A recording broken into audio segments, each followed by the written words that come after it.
नमस्कार साथियों, future classes YouTube channel पर आप सभी का स्वागत है। आज जो हम डिस्कशन करेंगे वो ऑफिसर एकेडमी के सर शशि शरण सर के द्वारा लिखित पुस्तक NCERT 360 डिग्री क्लास 6 to 12 इतिहास। तो इसी बुक से आज जो है कि क्लास 9th का चैप्टर नंबर 2 का जो है कि डिस्कशन करेंगे, जिसका नाम है यूरोप में समाजवाद एवं रूसी क्रांति। क्या नाम है? यूरोप में समाजवाद एवं रूसी क्रांति। तो इसी अध्याय का जो है कि आज क्वेश्चन देखना है। और जो भी साथी GK GS करेंट अफेयर्स का टेस्ट देना चाहते हैं वो सभी साथी टेलीग्राम ग्रुप से जुड़ जाइए। टेलीग्राम ग्रुप का लिंक कमेंट बॉक्स में मिलेगा। तो चलिए आज की कक्षा को प्रारंभ करते हैं। तो पहला क्वेश्चन में दिया हुआ है, निम्नलिखित में से उदारवादियों का मुख्य उद्देश्य जो है कि क्या था। कह रहा है कि निम्नलिखित में से उदारवादी का जो है कि मुख्य उद्देश्य क्या था। तो पहला कथन में दिया है कि जो सभी धर्मों को समान व्यक्तिगत स्वायत्ता अवसर की समानता का जो है कि समर्थक है, वही उदारवादियों का जो है कि क्या था, मुख्य उद्देश्य था। तो हमारा आंसर क्या हो जाएगा? ए। ठीक है।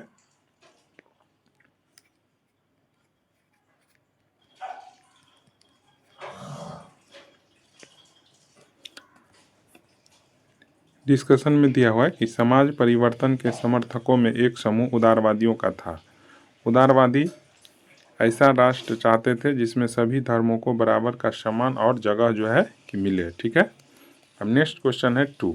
इसमें कह रहा है कि यूरोप में उदारवादियों के संदर्भ में निम्नलिखित कथनों पर जो है कि विचार करें। ठीक है। तो विचार क्या करना है कि कौन सा कथन जो है कि सही है, कौन सा कथन सही है। तो पहला कथन में दिया हुआ है कि सभी धर्मों को बराबर का सम्मान और जगह मिले, ये उदारवादियों के संदर्भ में जो है कि क्या है, सही है। तो पहला कथन सही है। दूसरा कथन में दिया है कि वंश आधारित शासकों को अनियंत्रित सत्ता के समर्थक थे, तो ये गलत है। तीसरा कथन में दिया हुआ है कि ये सार्वभौमिक वैक्स मताधिकार यानी सभी नागरिकों को वोट का अधिकार देने के पक्ष में नहीं थे, तो ये सही है। और चौथा कथन में दिया है कि सरकार के समक्ष व्यक्ति मात्र के अधिकार की रक्षा के पक्षधर थे, तो ये भी सही है। तो हमारा आंसर क्या हो जाएगा? 1, 3, 4 जो है सही है। 1, 3, 4 सही है, यानी आंसर हो जाएगा सी। ठीक है। चलिए डिस्कशन जो है कि पढ़ लेते हैं। डिस्कशन में दिया हुआ है कि उस समय यूरोप के देशों में प्रायः किसी एक धर्म को ही ज़्यादा महत्व दिया जाता था। ठीक है। ऑस्ट्रिया और स्पेन कैथोलिक चर्च के समर्थक थे। उदारवादी समूह वंश आधारित शासकों को अनियंत्रित सत्ता के भी विरोधी थे। वे सरकार के समक्ष व्यक्ति मात्र के अधिकारों की रक्षा के पक्षधर थे।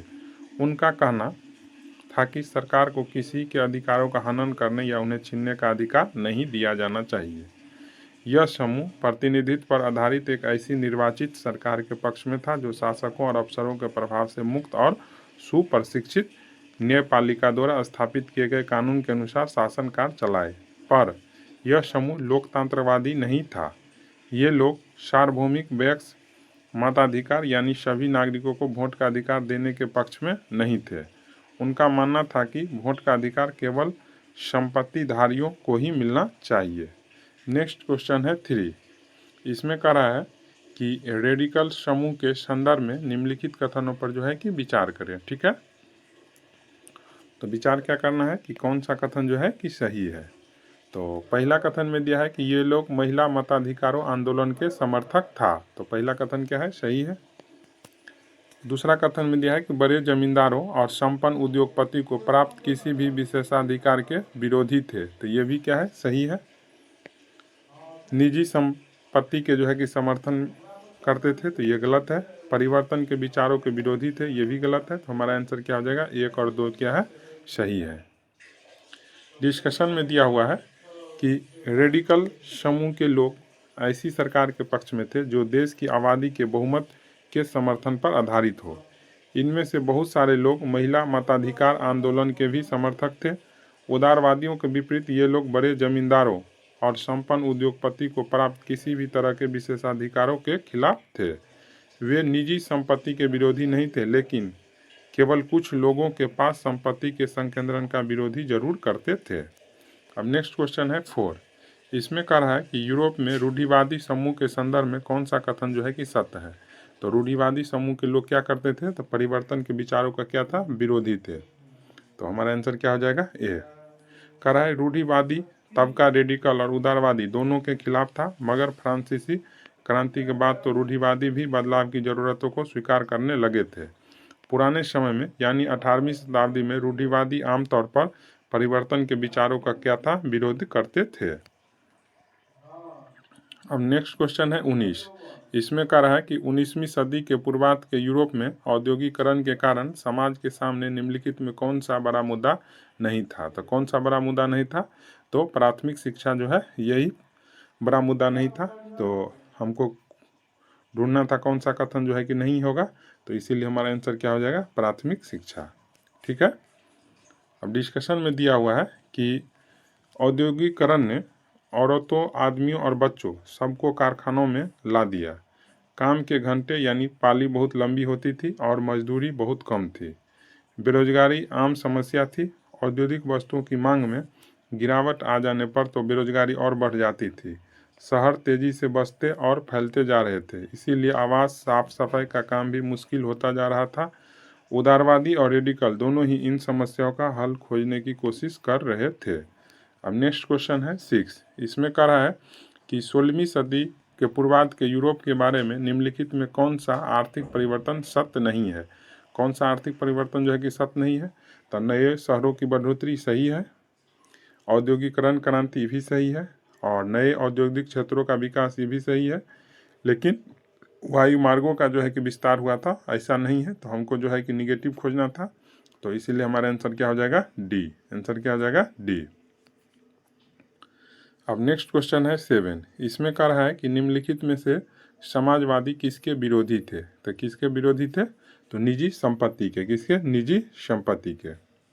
कह रहा है समाजवादी निजी संपत्ति के विरोधी थे, यानी वे संपत्ति पर निजी स्वामित्व को सही नहीं मानते थे। उनका कहना था कि संपत्ति के निजी स्वामित्व की व्यवस्था ही सारी समस्याओं की जड़ है। अब नेक्स्ट क्वेश्चन है 8। इसमें कह रहा है कि समाजवाद का मानना है कि, क्या मानना है, सारी संपत्तियों पर जो है कि समाज का नियंत्रण होना चाहिए। तो हमारा आंसर हो जाएगा बी। डिस्कशन में दिया हुआ है अगर संपत्ति पर किसी एक व्यक्ति के बजाय पूरे समाज का नियंत्रण हो तो साझा सामाजिक हितों पर ज़्यादा अच्छी तरह से ध्यान दिया जा सकता है। समाजवादी इस तरह का बदलाव चाहते थे और इसके लिए उन्होंने बड़े पैमाने पर क्या क्या अभियान भी चलाया। अब नेक्स्ट क्वेश्चन है 9। इसमें कह रहा है निम्न में से रॉबर्ट ओवेन कहाँ का समाजवादी था। कहाँ का था ये, ब्रिटेन का। कहाँ का, ब्रिटेन का। नेक्स्ट क्वेश्चन है 10। इसमें कह रहा है कि यूरोप में समाजवाद के संदर्भ में कार्ल मार्क्स के विचारों पर चर्चा करें, और चर्चा क्या करना है कि सही कथन जो है कि ढूंढना है, सही कथन जो है कि क्या है। ठीक है। तो पहला कथन में दिया हुआ है कि फैक्ट्रियों में लगी पूंजी पर पूंजीपतियों का स्वामित्व होता है और पूंजीपतियों का मुनाफा मजदूरों के मेहनत से पैदा होता है। तो पहला कथन सही है। जब तक निजी पूंजीपति इस तरह के मुनाफे का चयन करते रहेंगे तब तक मजदूरों की स्थिति में सुधार नहीं आएगी। तो कार्ल मार्क्स का जो है कि विचार ऐसा था, तो ये भी सही है। मजदूरों को ऐसा समाज बनाना चाहिए जिसमें सारी संपत्ति में पूरे समाज यानी कि सामाजिक नियंत्रण और स्वामित्व रहेगा। तो कार्ल मार्क्स का जो है कि ऐसा भी विचार था, तो ये भी सही है। अपनी स्थिति में सुधार लाने के लिए मजदूरों को पूंजीवादी व निजी संपत्तियों पर आधारित शासन को बढ़ावा देना चाहिए। तो ऐसा नहीं था, तो ये गलत है। तो हमारा आंसर क्या हो जाएगा, 1, 2, 3 सही है। ठीक है। नेक्स्ट क्वेश्चन है 11। इसमें कह रहा है कि ब्रिटेन के समाजवादियों और ट्रेड यूनियन आंदोलनकारियों ने लेबर पार्टी नामक पार्टी का स्थापना कब किया था। तो ये कब किया था, तो 1905 में किया था। कब किया था, 1905 में। अब नेक्स्ट क्वेश्चन है 12। इसमें कह रहा है कि निम्न में से सोशलिस्ट पार्टी गठन कहाँ किया गया। तो कहाँ पर किया गया था, तो फ्रांस में किया गया था। कहाँ पर, फ्रांस में। अब नेक्स्ट क्वेश्चन है 13। इसमें कह रहा है कि समाजवादियों ने अक्टूबर क्रांति के जरिए रूस की सत्ता पर कब जो है कि कब्जा कर लिया था। तो कब कर लिया था, 1917 में। 1917 में।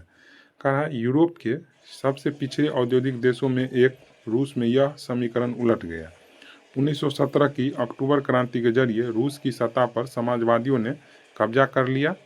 फरवरी 1917 में राजशाही के पतन और अक्टूबर की घटनाओं को ही अक्टूबर क्रांति कहा जाता है। अब नेक्स्ट क्वेश्चन है 14। इसमें कह रहा है प्रथम विश्व युद्ध के समय रूस और उसके पूरे साम्राज्य पर किसका शासन था? तो किसका था? जार निकोलस द्वितीय का। किसका? जार निकोलस द्वितीय का। कह रहा है 1914 में रूस और उसके पूरे साम्राज्य पर जार निकोलस द्वितीय का शासन था। मॉस्को के आसपास पड़ने वाले भूक्षेत्र के अलावा आज का फिनलैंड, लताविया, लिथुआनिया, एस्टोनिया तथा पोलैंड, यूक्रेन और बेलारूस के कुछ क्षेत्र सहित पूरे रूसी साम्राज्य पर शासन किया। अब नेक्स्ट क्वेश्चन है 15। इसमें कह रहा है कि रूसो आबादी के बड़े हिस्सों की आजीविका के मुख्य स्रोत क्या था? तो क्या स्रोत था? खेती बाड़ी। क्या था? खेती बाड़ी। यहाँ की 85% जो है कि 85% जनता जो है कि आजीविका के लिए खेती पर ही निर्भर था। अब नेक्स्ट क्वेश्चन है 16। इसमें कह रहा है कि रूस के अर्थव्यवस्था और समाज के संदर्भ में निम्नलिखित कथनों पर जो है कि विचार करें। अब विचार क्या करना है कि कौन सा कथन जो है कि सही है, कौन सा कथन सही है। ठीक है, तो रूस के अर्थव्यवस्था समाज के संदर्भ में निम्नलिखित कथनों पर विचार करें और कौन सा कथन सही है उसको देखना है। तो पहला कथन में दिया है कि रूस साम्राज्य की लगभग 85% जनता जो है आजीविका के लिए खेती पर निर्भर रहती है, तो ये सही है। 1890 के दशक में रेल नेटवर्क और रूसी उद्योग में विदेशी निवेश के कारण कोयला उत्पादन में 2 गुना और स्टील उत्पादन में 4 गुना वृद्धि हुआ, तो ये भी सही है। तीसरा कथन में दिया हुआ है कि कारीगर की इकाइयों और वर्कशॉप में काम की पाली प्रायः 18 घंटे तक खींच दी जाती थी, तो ये गलत दिया हुआ है। और चौथा में है कि रूसी साम्राज्य में पुरुष मजदूर और महिला मजदूरों का वेतन बराबर मिलते था, तो ऐसा नहीं था, तो ये भी गलत है। तो हमारा आंसर क्या हो जाएगा? 1 और 2 सही है। अब चलिए इसका डिस्कशन देखते हैं। डिस्कशन में दिया हुआ है कि 20वीं सदी की शुरुआत में रूस की आबादी का एक बड़ा हिस्सा खेती बाड़ी से जुड़ा हुआ था। रूसी साम्राज्य की लगभग 85% जनता जो है आजीविका के लिए किस पर निर्भर रहता था? खेती पर निर्भर रहता था। ठीक है, और 1890 के दशक में चालू हुए थे जब रूस के रेल नेटवर्क को फैलाया जा रहा था। उसी समय रूसी उद्योग में विदेशी निवेश भी तेजी से बढ़ रहा था। इन कारकों के चलते कुछ ही सालों में रूस के कोयला उत्पादन में 2 गुना और स्टील उत्पादन में 4 गुना वृद्धि हुई। सन 1900 तक कुछ इलाकों में तो कारीगर और कारखाने मजदूरों की संख्या लगभग क्या हो गया? बराबर हो चुकी थी। और दिया हुआ है कि लेकिन फैक्ट्री इंस्पेक्टर भी नियमों के उल्लंघन को रोक पाने में नाकाम थे। कारीगरों की इकाइयों और वर्कशॉप में काम करने की पाली प्रायः 15 घंटे तक खींच जाती थी, जबकि कारखानों में मजदूर आमतौर पर 10 से 12 घंटे की पालियों में काम करते थे। मजदूरों को रहने के लिए भी कमरों से लेकर के निपुणता की ज़रूरत जो रहती थी। 1914 में फैक्ट्री मजदूरों में औरतों की संख्या 31% थी, लेकिन उन्हें पुरुष मजदूरों के मुकाबले कम वेतन मिलता था। अब नेक्स्ट क्वेश्चन है 17। इसमें कह रहा है कि रूसी किसानों के बारे में निम्न में से कौन सा कथन जो है कि असत्य है? तो पहला कथन में किसान बहुत धार्मिक स्वभाव के थे, तो ये सही है। वे सामंतों और नवाबों को बहुत सम्मान करते थे, तो ये गलत है। रूसी किसान समय समय पर सारी ज़मीन को अपने कम्यूनन को सौंप देते थे और कम्यूनन को प्रत्येक परिवार की ज़रूरतों के हिसाब से किसानों को ज़मीन बांटता था, तो ये भी सही है। रूसी किसान चाहते थे कि नवाबों को ज़मीन छीनकर किसानों के बीच बांट दी जाए, तो ये भी सही है। तो हमको ढूंढना था कौन सा कथन असत्य है, तो केवल बी जो है असत्य है, इसीलिए हमारा आंसर हो जाएगा बी। अब नेक्स्ट क्वेश्चन है 18। इसमें कह रहा है कि 1914 से पहले रूस में राजनीतिक दलों का क्या दर्जा था? तो क्या दर्जा था? तो गैर कानूनी। क्या था? गैर कानूनी। कह रहा है 1914 से पहले रूस में सभी राजनीतिक पार्टियां गैर कानूनी थी। मार्क्स के विचारों को मानने वाले समाजवादियों ने 1898 में Russian social democratic works party यानी रूसी सामाजिक लोकतांत्रिक श्रमिक पार्टी का क्या गठन किया। अब नेक्स्ट क्वेश्चन है 19। इसमें कह रहा है कि मार्क्स के विचारों को मानने वाले समाजवादियों ने कब राशिया डेमोक्रेटिक वर्क्स पार्टी, जिसका रूसी सामाजिक लोकतांत्रिक श्रमिक पार्टी नाम है, का गठन किया? तो कब किया? तो 1898 में किया। कब किया? 1898 में। अब नेक्स्ट क्वेश्चन है 20। इसमें कह रहा है कि रूस में समाजवाद के संदर्भ में निम्नलिखित कथनों पर जो है कि विचार करें। अब विचार क्या करना है कि कौन सा कथन जो है कि सही है, कौन सा कथन सही है। तो पहला कथन में है कि रूसी किसान जिस तरह से समय समय पर जमीन को बांटते थे उससे पता चलता है कि वह स्वाभाविक रूप से समाजवादी भावना वाले लोग हैं। तो पहला कथन सही है। दूसरा कथन में है कि रूसी समाजवादियों को मानना था कि रूस में मजदूर नहीं बल्कि किसान ही क्रांति का मुख्य शक्ति बनेंगे। ये भी सही है। 1895 में उन्होंने सोशलिस्ट रिवोल्यूशनरी पार्टी यानी समाजवादी क्रांतिकारी पार्टी का गठन किया। तो ये गलत है। तो हमको ढूंढना था कौन सा कथन सही है, तो इसीलिए हमारा आंसर क्या हो जाएगा, 1 और 2 क्या है, सही है।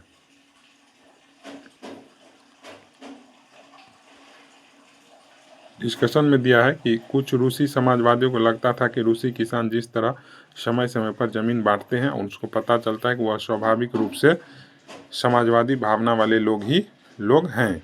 इस आधार पर उनका मानना था कि रूस में मजदूर नहीं बल्कि किसान ही क्रांति की मुख्य शक्ति बनेगी। वे क्रांति का नेतृत्व करेंगे और रूसी बाकी देशों के मुकाबले ज़्यादा जल्दी समाजवादी देश बन जाएगा। 19वीं सदी के आखिर में रूस के ग्रामीण इलाकों में समाजवादी काफ़ी सक्रिय थे। सन 1900 में उन्होंने सोशलिस्ट रिवोल्यूशनरी पार्टी यानी समाजवादी क्रांतिकारी पार्टी का गठन कर लिया। अब नेक्स्ट क्वेश्चन है 21। इसमें कह रहा है कि निम्न में से सोशलिस्ट रिवोल्यूशनरी पार्टी जिसका नाम हिंदी नाम क्या है, समाजवादी क्रांतिकारी पार्टी का गठन जो है कि कब किया गया, तो 1900 में। कब किया गया, 1900 में। ठीक है।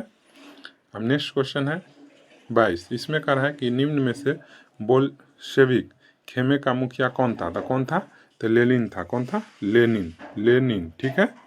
कह रहा है कि सांगठनिक रणनीति के सवाल पर पार्टी में गहरे मतभेद थे। व्लादिमीर लेनिन यानी बोल्शेविक खेमे के मुखिया थे जो सोचते थे कि जार यानी राजा शासित रूस जैसे दमनकारी समाज में पार्टी अत्यंत अनुशासित होनी चाहिए और अपने सदस्यों की संख्या व स्तर पर उनका पूरा नियंत्रण होना चाहिए। दूसरा खेमा मेंशेविक मानता था कि पार्टी में सभी को सदस्यता दी जानी चाहिए। अब नेक्स्ट क्वेश्चन है 23। इसमें कह रहा है कि रूस में 1905 की क्रांति के संदर्भ में निम्नलिखित कथनों पर विचार करें। अब विचार क्या करना है कि कौन सा कथन जो है कि सही है। ठीक है। तो पहला कथन में दिया है कि 1905 की क्रांति के दौरान उन्होंने संविधान की रचना के लिए सोशल डेमोक्रेटिक और समाजवादी क्रांतिकारियों को साथ लेकर के किसानों और मजदूरों के बीच काफ़ी काम किया। तो ये सही है। 1904 में जरूरी चीज़ों की कीमत इतनी तेजी बढ़ी कि वास्तविक वेतन में 20% तक गिरावट आई। तो ये भी सही है। जब लेनिन के नेतृत्व में मजदूर एक जुलूस विंटर पैलेस के सामने पहुंचा तो पुलिस और कॉन्सेक्स ने मजदूरों पर हमला बोल दिया। तो ये गलत है। तो हमारा आंसर क्या हो जाएगा, 1 और 2 सही है। अब चलिए इसका डिस्कशन देखते हैं। डिस्कशन में दिया हुआ है कि उदारवादियों ने इस स्थिति को खत्म करने के लिए बड़े पैमाने पर मुहिम चलाई। 1905 की क्रांति के दौरान उन्होंने संविधान की रचना के लिए सोशल डेमोक्रेट और समाजवादी क्रांतिकारियों को साथ लेकर किसानों और मजदूरों के बीच काफ़ी काम किया। रूसी साम्राज्यवाद के तहत उन्होंने राष्ट्रवादियों जैसे कि पोलैंड में और इस्लाम के आधुनिकीकरण के समर्थक जो है मुस्लिम बहुल इलाकों का भी समर्थन मिला। रूसी मजदूरों के लिए 1904 का साल बहुत बुरा रहा। जरूरी चीज़ों की कीमत इतनी तेज़ी से बढ़ी कि वास्तविक वेतन में 20% तक गिरावट आ गई।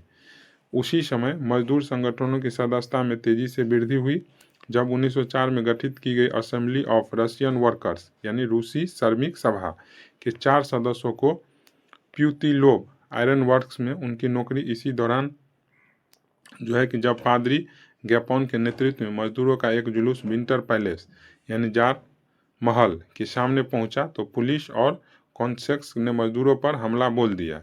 इस घटना में 100 से ज़्यादा मजदूर मारे गए और लगभग जो है कि 300 घायल हुए। अब नेक्स्ट क्वेश्चन है 24। इसमें कह रहा है कि निम्न में से किसके नेतृत्व में मजदूरों का एक जुलूस जो है विंटर पैलेस पहुंचा था। तो किसके नेतृत्व में, तो पादरी गैपोन के नेतृत्व में। किसके नेतृत्व में, पादरी गैपोन के नेतृत्व में। ठीक है। अब नेक्स्ट क्वेश्चन है 25। इसमें कह रहा है कि रूसी क्रांति में निम्न में से किस क्रांति को खूनी रविवार के नाम से भी याद किया जाता है। तो किस क्रांति को, तो 1905 की क्रांति को। किस क्रांति को, 1905 की क्रांति को खूनी रविवार के नाम से भी जानते हैं। अब नेक्स्ट क्वेश्चन है 26। इसमें कह रहा है कि जार ने एक निर्वाचित परामर्शदाता संसद या ड्यूमा के गठन पर अपनी सहमति कब दी। तो कब दिया था, तो 1905 में दिया था। कब दिया था, 1905 में। अब नेक्स्ट क्वेश्चन है 27। इसमें कह रहा है कि सेंट पीटर्सबर्ग का नया नाम क्या पड़ा, तो नया नाम क्या पड़ा, तो इसका नाम पड़ा क्या, पेट्रोग्राद, पेट्रोग्राद। अब नेक्स्ट क्वेश्चन है 28। इसमें कह रहा है कि पेट्रोग्राद में फरवरी क्रांति के संदर्भ में निम्नलिखित कथनों पर विचार करें। अब विचार क्या करना है कि कौन सा कथन जो है कि सही है, कौन सा कथन सही है, ठीक है। तो पहला कथन में दिया है कि प्रथम विश्व युद्ध और ज़्यादा ठंड पड़ने की वजह से मजदूरों के इलाकों में खाद्य पदार्थों की भारी कमी पैदा हो गई, तो सही है। आंदोलनकारी जनता बस्ती पर पार करके राजधानी के बीचों बीच नेवेस्की प्रोस्पेक्ट तक आ गई। इस समय तक कोई भी राजनीतिक पार्टियां आंदोलन को सक्रिय रूप से संगठित और संचालित नहीं कर रही थी, तो ये भी सही है।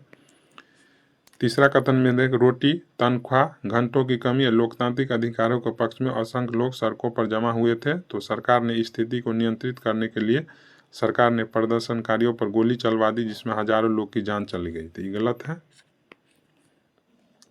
चौथा कथन में दिया है कि रेजिमेंट के सैनिकों ने बगावत कर हड़ताली मजदूरों के साथ मिल गए और सिपाही और मजदूरों ने एक सोवियत या परिषद का गठन करने के लिए उसी इमारत में जमा हुए जहां ड्यूमा का बैठक हुआ करती थी, तो ये सही है।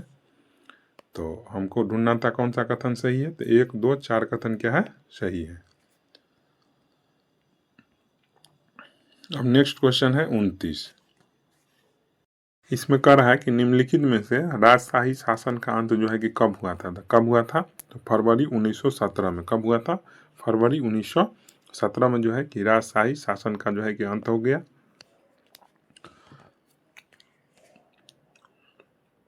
अब नेक्स्ट क्वेश्चन है 30। इसमें कह रहा है कि रूस में बनी अंतरिम सरकार के संदर्भ में निम्नलिखित कथनों पर जो है कि विचार करें। विचार क्या करना है कि कौन सा कथन जो है कि सही है, क्या विचार करना है, कौन सा कथन जो है कि सही है, ठीक है। तो पहला कथन में दिया हुआ है कि रूस के भविष्य के बारे में फैसला लेने की जिम्मेदारी संविधान सभा को सौंप दी जाए, तो पहला कथन क्या है, सही है। दूसरा कथन में है कि उसका चुनाव सार्वभौमिक व्यक्ति मताधिकार के आधार पर किया जाए, तो ये भी कथन सही है। तीसरा कथन में दिया है कि अंतरिम सरकार में सैनिक, अधिकारी, भूस्वामी और उद्योगपति शामिल थे, तो ये भी सही है। तो हमारा आंसर क्या हो जाएगा, 1, 2, 3 सही है। नेक्स्ट क्वेश्चन है 31। इसमें कह रहा है कि लेनिन ने अपनी अप्रैल थीसिस द्वारा जो मांग रखी थी उनमें निम्न में से कौन जो है कि शामिल नहीं थी, तो कौन नहीं था, तो पहला कथन में दिया हुआ है युद्ध समाप्त किया जाए, तो ये जो है कि लेनिन के अप्रैल थीसिस मांग में था शामिल, तो पहला सही है। दूसरा में दिया है कि जमीन किसानों के हवाले किया जाए, तो ये भी सही है। बैंकों का राष्ट्रीयकरण किया जाए, तो ये भी सही है। उद्योगों को मजदूरों को हवाले किया जाए, तो ये जो है कि लेनिन के अप्रैल थीसिस में ये मांग नहीं था, तो ये गलत है। तो हमको ढूंढना था कौन सा कथन जो है कि इसमें शामिल नहीं है, यानी गलत ही ढूंढना था, तो हमारा आंसर इसीलिए हो जाएगा क्या, डी। अब नेक्स्ट क्वेश्चन है 32। इसमें कह रहा है कि लेनिन ने अपने रेडिकल उद्देश्यों को स्पष्ट करने के लिए बोल्शेविक पार्टी का नाम क्या रखा, तो बोल्शेविक पार्टी का नाम क्या रखा, तो कम्युनिस्ट पार्टी। क्या नाम रखा, कम्युनिस्ट पार्टी। अब नेक्स्ट क्वेश्चन है 33। इसमें कह रहा है कि निम्नलिखित में से 1917 में हुई अक्टूबर क्रांति के संदर्भ में निम्नलिखित कथनों पर विचार करें। विचार क्या करना है कि कौन सा कथन जो है कि सही है, कौन सा कथन सही है। तो पहला कथन में दिया है कि अंतरिम सरकार की तानाशाही के खिलाफ विद्रोह हेतु लेनिन ने सेना और फैक्ट्री सोवियत में मौजूद बोल्शेविक को इकट्ठा किया, तो ये सही है। सत्ता पर कब्जे के लिए लेनिन के नेतृत्व में सोवियत संघ की ओर से एक सैनिक क्रांतिकारी समिति का गठन किया गया, तो ये गलत है। क्रांतिकारी समिति ने अरोरा नामक युद्धपोत ने विंटर पैलेस और विभिन्न सैनिक ठिकानों को अपने नियंत्रण में ले लिया, तो ये सही है। पेट्रोग्राद में अखिल रूसी सोवियत कांग्रेस बैठक हुई जिसमें बोल्शेविक की कार्रवाई का समर्थन किया, तो ये भी सही है। तो हमारा आंसर क्या हो जाएगा, 1, 3, 4 सही है। अब नेक्स्ट क्वेश्चन है 34। इसमें कह रहा है कि निम्न में से पेट्रोग्राद में बोल्शेविक ने कब विद्रोह किया, तो कब विद्रोह किया था, तो 24 अक्टूबर 1917 को। कब किया था, 24 अक्टूबर 1917 को, 24 अक्टूबर 1917 को, ठीक है। 1850 से 1880 तक रूस में समाजवाद पर जो है कि बहस होते रहा। 1898 में Russian social democratic workers party की स्थापना हुआ। कहेगा कि Russian social democratic workers party की स्थापना कब हुआ? तो 1898 में। 1905 में क्या हुआ? तो खूनी रविवार या 1905 की क्रांति। ठीक है। 1917 में 2 मार्च को जार द्वारा क्या किया? पद त्याग दिया गया। 24 अक्टूबर 1917 को जो है कि क्या हुआ? पेट्रोग्राद में बोल्शेविक विद्रोह हुआ। ठीक है। 1918 से 1920 में क्या हुआ कि गृह युद्ध हुआ और कॉमिंटर्स 1918 से 1920 में गृह युद्ध हुआ और 1919 में जो है कि कॉमिंटर्न्स का गठन किया गया। कॉमिंटर्न्स का गठन कब? 1919 में।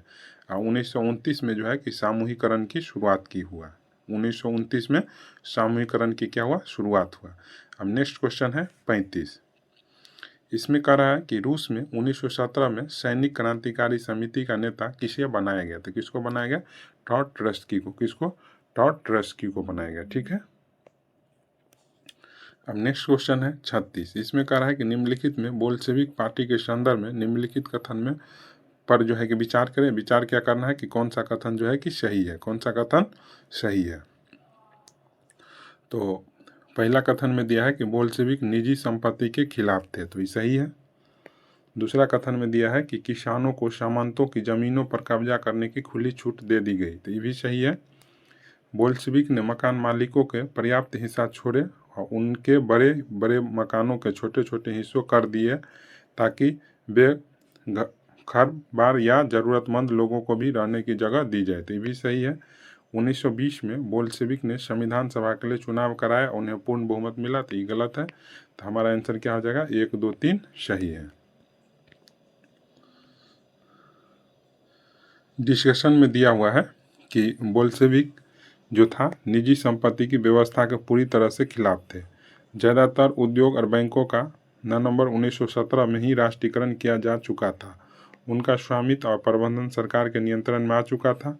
जमीन को सामाजिक संपत्ति घोषित कर दिया गया। किसानों को सामंतों की ज़मीनों पर कब्जा करने की खुली छूट दे दी गई।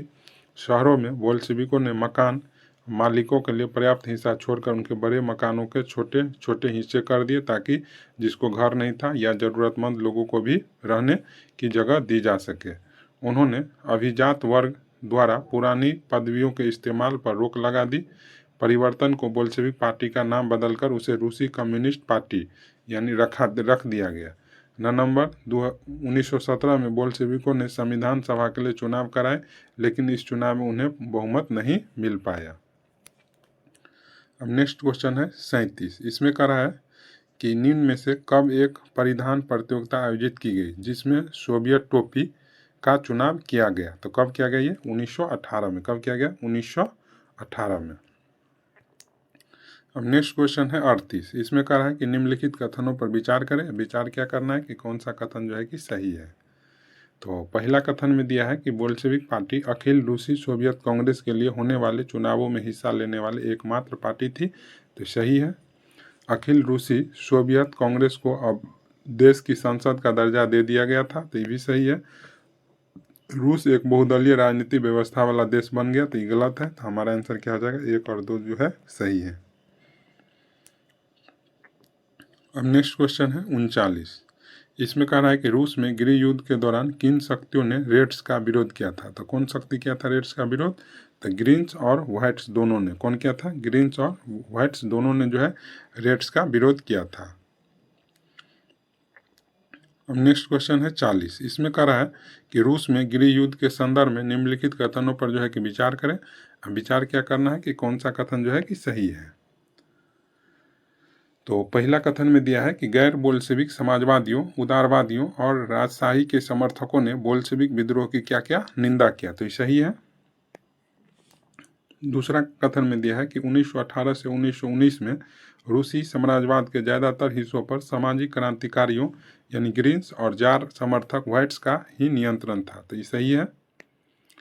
फ्रांसीसी, अमेरिकी, ब्रिटिश और जापानी टुकड़ियों ने सभी शक्तियों रूस में समाजवाद को फलते फूलते नहीं देखना चाहती थी, ये भी सही है। तो हमारा आंसर क्या हो जाएगा? 1, 2, 3 क्या है? सही है। अब नेक्स्ट क्वेश्चन है 41। इसमें कह रहा है कि निम्न में से किस भारतीय क्रांतिकारी मैक्सिकन कम्युनिस्ट पार्टी के संस्थापक में कौन थे? तो ये थे M.N. राय। कौन थे? M.N. राय।